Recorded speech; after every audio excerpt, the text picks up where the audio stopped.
찬송가 73장으로 찬송하시겠습니다. 73장 찬송입니다.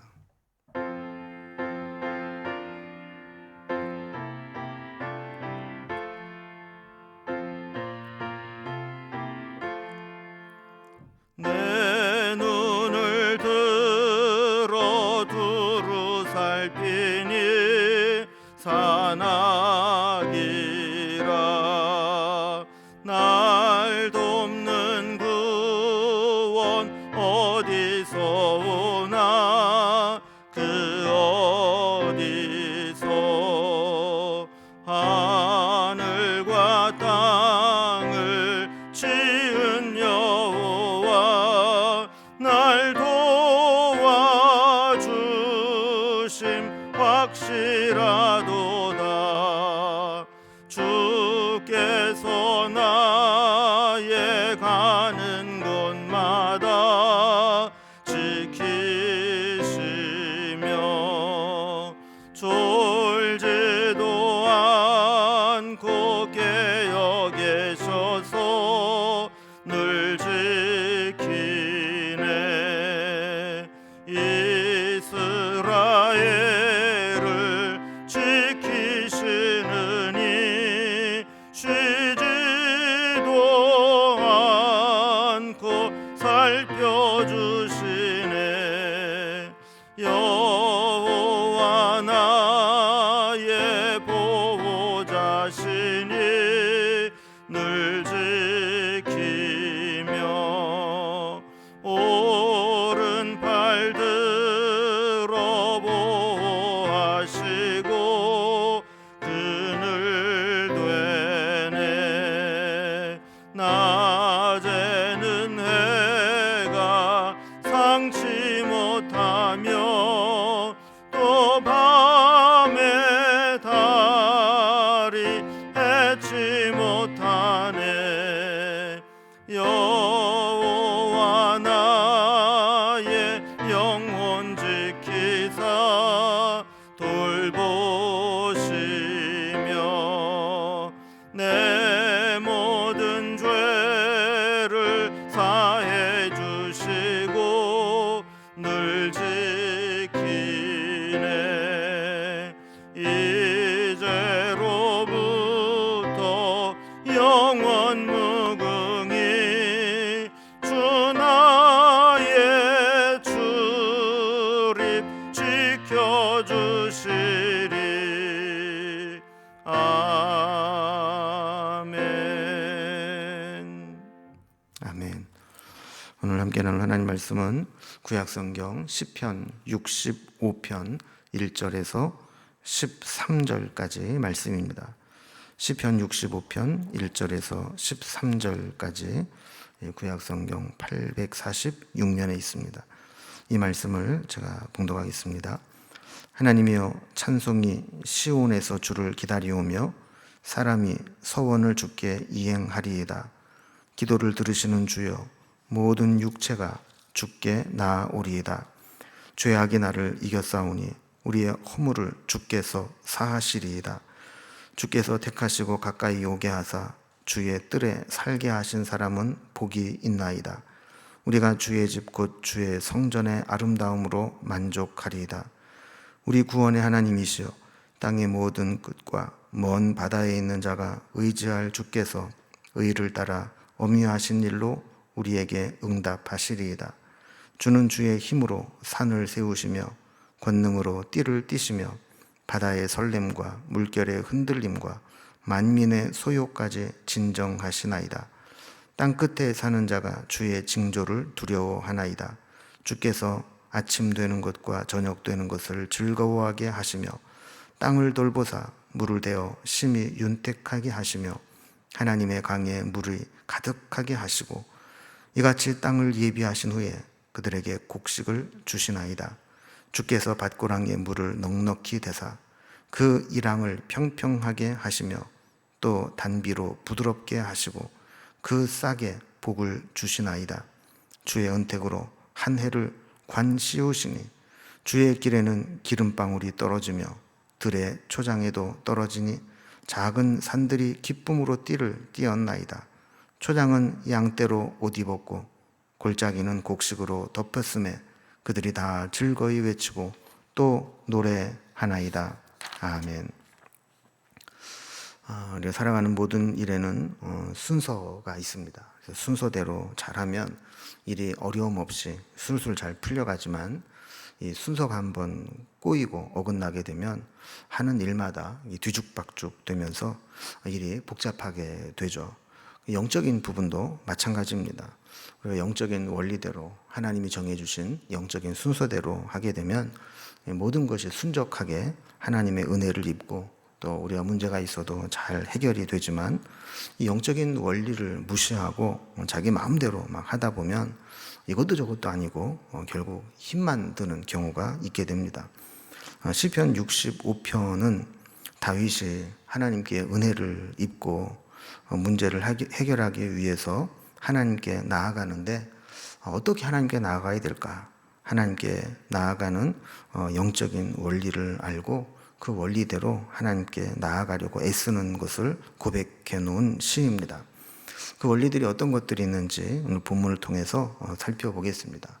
오늘 본문도 내용적으로 보면 하나님께 은혜를 받기 위해서는 먼저 첫 번째로 성전에 나아가서 용서를 구하고 복 주시는 하나님을 구하는 것이다.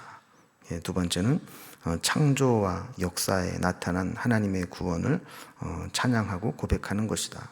그리고 세 번째는 그렇게 할 때 우리에게 풍성함을 주시는 하나님을 찬양하는 것이다. 이렇게 고백하고 있습니다. 먼저 첫 번째로 성전에 나아가서 용서를 구하고 또 하나님이 주시는 복을 사모하면서 하나님 앞에 나아가는 것이 필요하다 하는 고백을 합니다. 우리가 하나님의 은혜를 얻으려면 먼저 사모하는 마음으로 하나님께 나아가서 주의 은혜를 기다려야 합니다. 그래서 1절에 보면 하나님이여 찬송이 시온에서 주를 기다리며 사람이 서원을 주께 이행하리이다 라고 했어요.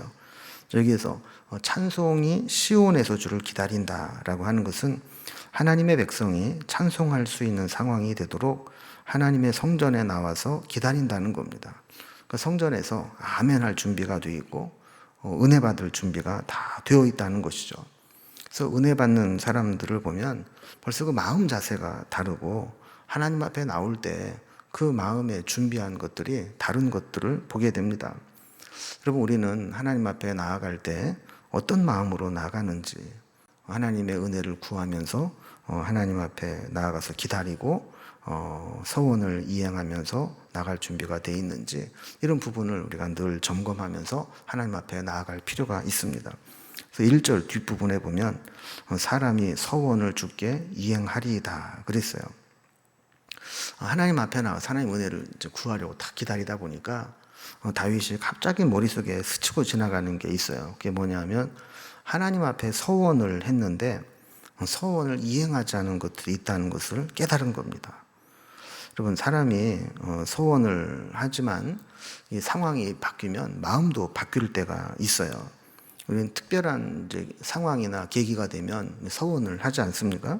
뭐 예를 들어서 뭐 이렇게 우리가 직분을 받거나 임직을 할 때 그때 이제 하나님께 서원을 많이 합니다. 하나님, 나에게 이런 직분 주셨으니 내가 일평생 이렇게 살겠습니다. 이렇게 서원을 하고, 또 때로는 반대로 위기나 큰 문제를 만나게 될 때 서원을 하기도 합니다.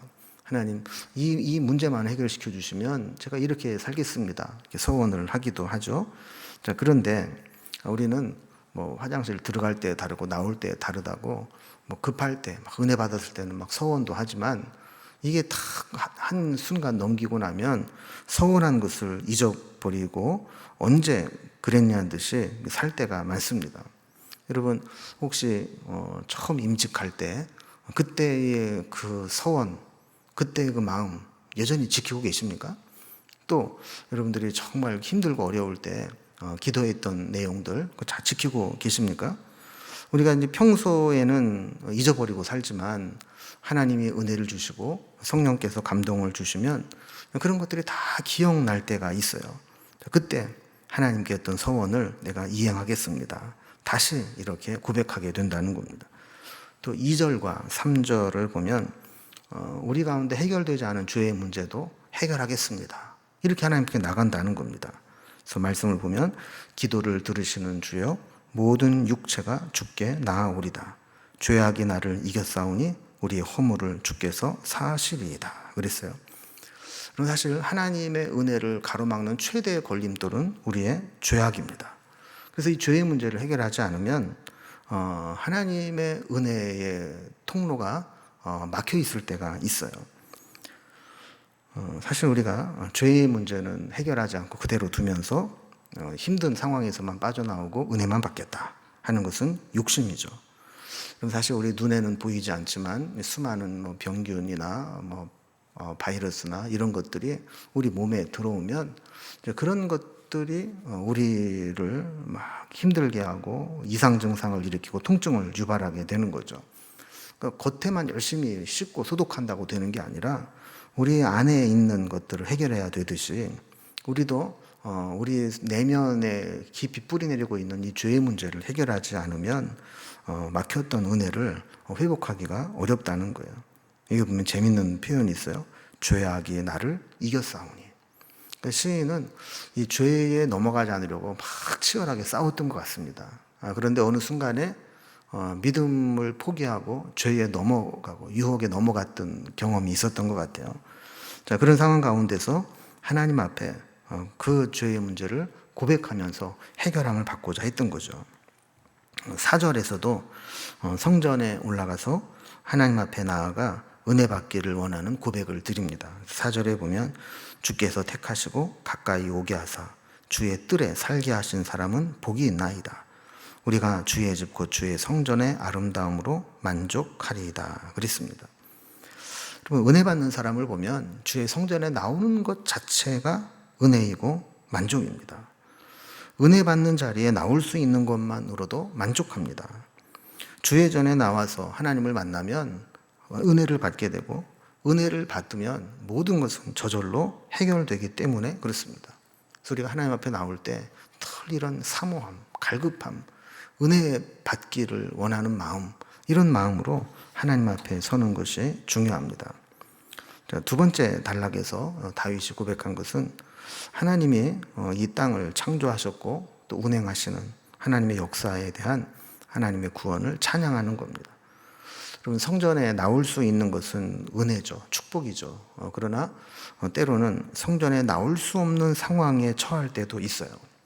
그럴 때 하나님의 백성들은 그가 있는 자리가 하나님을 만나는 곳이고 그 있는 자리가 하나님의 은혜를 받는 자리가 되어야 합니다. 그래서 5절에 보면 우리 구원의 하나님이시여 땅의 모든 끝과 먼 바다에 있는 자가 의지할 주께서 의를 따라 위험하신 일로 우리에게 응답하시리이다. 그랬어요. 비록 땅 끝에 가 있다, 먼 바다에 가 있다 할지라도 하나님의 백성들은 하나님이 은혜를 주신다라는 것을 믿고 기다리는 것이 믿음이라는 것이죠. 다윗이 이런 고백을 하는 것은 우리가 어제도 우리 살펴본 것과 마찬가지로 다윗이 도피 생활을 오래 했기 때문에 성전에 나가고 싶어도 나가지 못할 때가 많이 있었습니다. 그래서 다윗은 성전의 개념을 좀 다르게 이해했죠. 그러니까 건물이나 어떤 지역적인 성전도 중요하지만 내 마음이 하나님을 모신 성전이고 하나님의 은혜를 기다리는 곳이 성전이라는 거예요. 그래서 몸이 비록 땅 끝에 가 있고 먼 바다에 성전으로부터 가장 멀리 있는 곳에 있다 할지라도 내가 있는 자리에서 하나님을 기다리고 은혜를 사모하면 그곳이 바로 성전에서 은혜를 받는 것과 같이 하나님은 은혜를 베푸시고 그 기도에 응답해 주시겠다라는 고백입니다. 6절에서 8절까지는 하나님께서 온 우주 만물을 창조하셨고 창조하신 세상을 주관하고 계신다라는 고백을 합니다. 6절, 7절을 보면요. 주는 주의 힘으로 산을 세우시며 권능으로 띠를 띠시며 바다의 설렘과 물결의 흔들림과 만민의 소요까지 진정하시나이다. 그랬어요.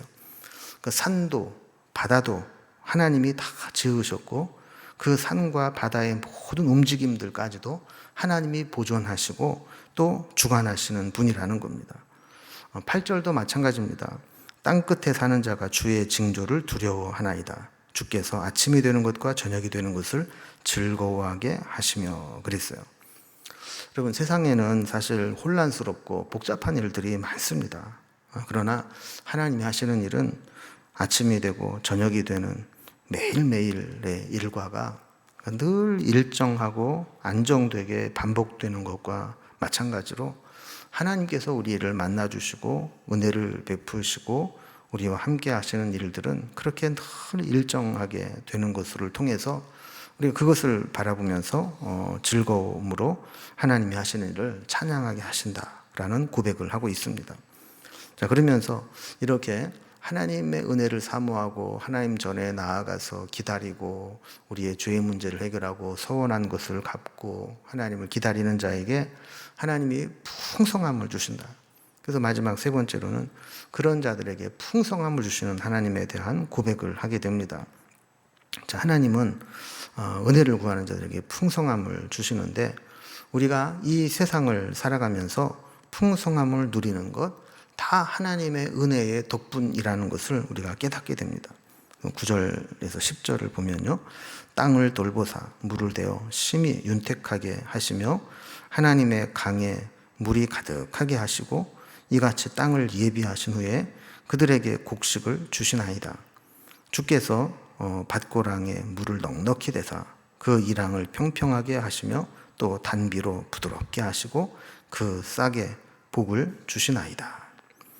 그리고 우리가 흔히 이제 그 대류 현상이라고 그러잖아요. 이 물이 계속 돌고 돕니다.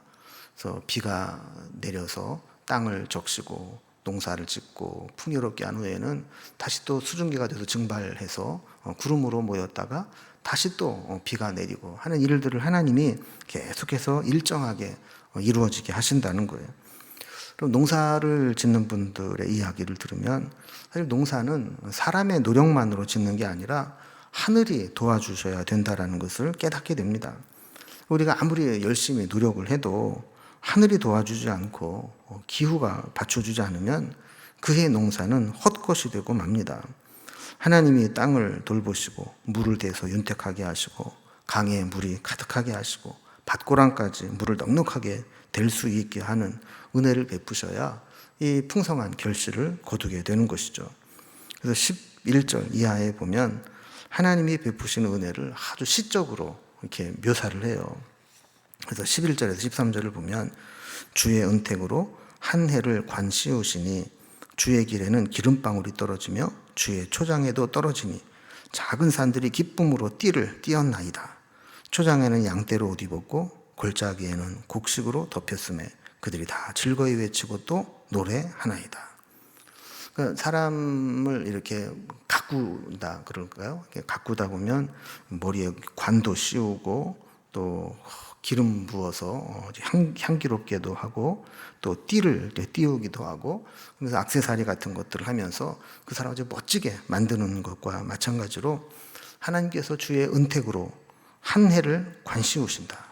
그러니까 농사를 지을 때 한 해 한 해 이렇게 씨를 뿌리고 농사 짓고 거두고 할 때 그 한 해를 아주 윤택하게 하나님께서 마치 관을 씌우듯이 그렇게 하신다는 거예요. 또 가는 길과 초장에 기름방울이 떨어지듯이 아주 기름진 결실을 맺게 한다는 겁니다. 작은 산들도 기쁨으로 띠를 띈 것처럼 축복을 받게 된다는 거예요. 초장에는 양떼들이 가득하고 골짜기에도 곡식이 덮이는데 마치 이렇게 띠를 띠고 옷을 덮은 것처럼 그렇게 한다는 겁니다. 우리가 누리는 이 풍성한 결실들, 열매들, 풍요로움들 이게 다 하나님께서 주시는 은총이요 은혜의 고백이라는 겁니다. 우리가 하나님의 말씀을 듣는 이유는 하나님이 어떤 분인가를 다시 확인하는 겁니다. 그래서 우리가 믿음으로 하나님 앞에 나아갈 때마다 하나님이 우리를 복되게 하시는 분, 우리를 윤택하게 하시는 분, 우리에게 은혜를 베푸시는 분 이것을 확인하면서 우리가 하나님 앞에 복받을 그릇으로 은혜 받을 그릇으로 준비된 상태에서 하나님 앞에 나아가서 우리가 기도도 하고 은혜도 구하고 사모함으로 나아갈 때 하나님의 은혜를 받는 것 이것이 우리의 신앙생활이라는 겁니다. 여러분, 신앙생활은 참 복되고 즐거운 일입니다. 우리가 하나님을 만나고 기도하고 하나님의 도우심과 능력을 덧입고 하나님의 은혜 가운데 살아간다는 거 얼마나 귀하고 복된 일입니까? 이 선순환의 역사가 계속해서 이어지도록 시편 65편의 고백이 우리의 고백이 될 수 있기를 주님의 이름으로 기원합니다. 기도하겠습니다.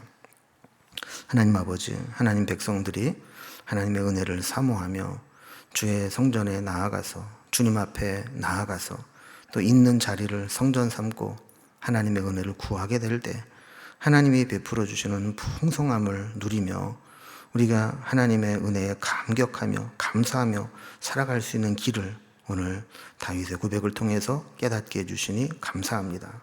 오늘도 하나님의 은혜를 사모하며 나아가게 하시고 하나님의 은혜를 받을 만한 그릇으로 준비된 삶을 살아가게 하여 주셔서 우리의 삶을 윤택하게 하시고 우리의 삶을 풍성하게 하시고 우리의 삶에 기름진 것으로 인도하시는 하나님의 그 인도하심을 누리며 살아갈 수 있도록 인도해 주옵소서. 광야 같은 이 세상을 살아가면서도 하나님이 함께 하심으로 인하여서 기쁨과 즐거움과 풍성함을 경험하며 살아가는 저희들이 되게 하여 주옵소서. 오늘도 우리가 지치고 상한 심정으로 주님 앞에 기도할 수밖에 없는 여러 가지 문제들이 있다면 하나님 우리의 마음을 헤아려 주시고 힘과 위로와 능력을 주시며 주의 말씀과 은혜로 우리의 심령이 살아나고 기도하는 것마다 응답받는 기쁨과 은혜를 허락하여 주옵소서. 오늘도 하루를 온전히 주님께 부탁드리며 예수님의 이름으로 기도드리옵나이다. 아멘. 각자의 기도의 제목들로 자유롭게 기도하시겠습니다.